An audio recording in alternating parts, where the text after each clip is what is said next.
If you're moving to the United States with your family, one of your biggest worries is probably your kids' education. How do you find a good school? What's the difference between public and private? And how do you get your children into a top US school, especially as a newcomer from Europe?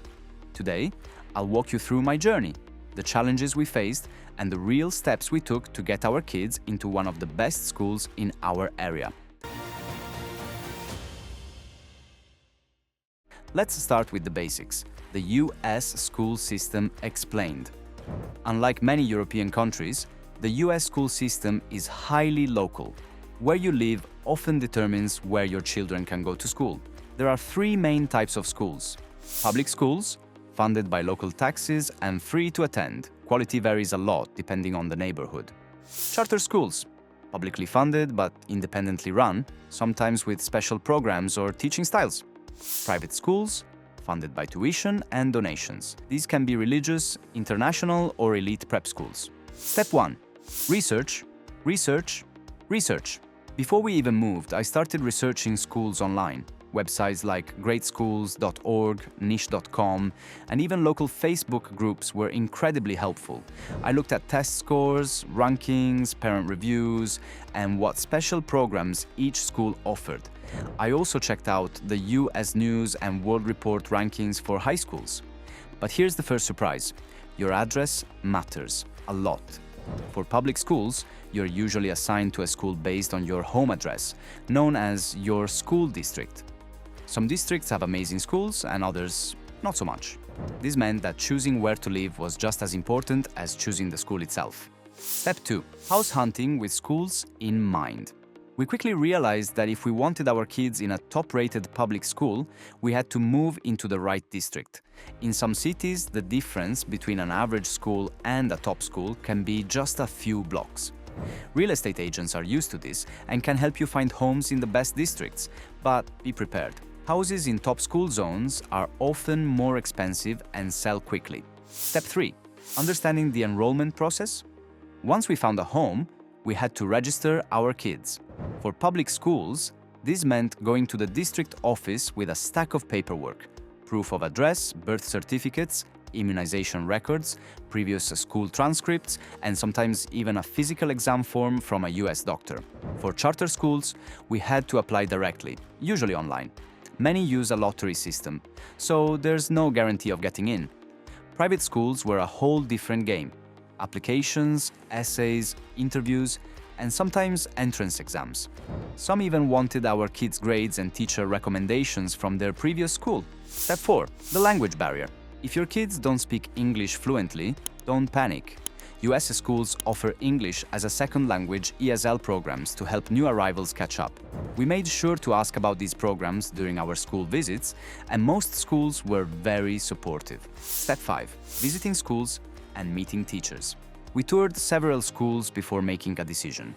Most were happy to show us around, let us sit in on classes, and answer all our questions.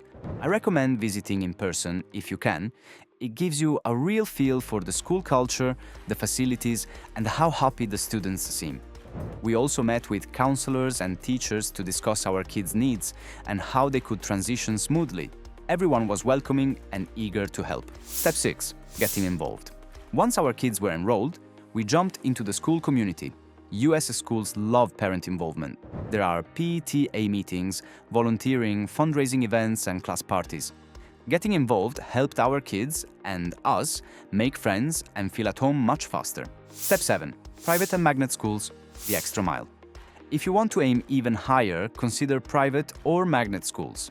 Magnet schools are public but have special focuses like science, the arts, or international studies, and often have their own application process. Private schools can be very competitive, with interviews, entrance tests, and hefty tuition fees. We applied to a few, but ultimately chose a top public school for the balance of quality and cost. Tips for success. Start early. The best schools fill up fast, and application deadlines can be months before the school year starts. Collect all documents ahead of time. You'll need originals and translations if your paperwork isn't in English. Be honest about your child's needs. Schools want to help, but they need to know if your child needs extra support. Prepare your child for the change. Talk about what to expect and reassure them that making new friends takes time. Don't be afraid to ask questions. US schools expect parents to be involved and proactive. Our biggest surprises. School spirit is huge. From pep rallies to sports games, American schools have a strong sense of community. Homework loads can be heavy. Be ready to support your child, especially in the first year. Extracurriculars matter. Sports, music, and clubs are a big part of school life and can help your child settle in and make friends. Standardized testing is everywhere. From elementary school onward, students take regular tests that can affect placement and opportunities. The result? Our kids are thriving. They've made friends from all over the world, picked up American slang, and even joined the school soccer team. The teachers have been supportive, the academics are challenging, and the school community has made us feel right at home. Final advice. Getting your kids into a top US school isn't always easy, but with research, planning, and persistence, it's absolutely possible. Focus on finding the right fit for your family, not just the highest ranking. And remember, kids are resilient. With your support, they'll adapt and grow in ways you never imagined.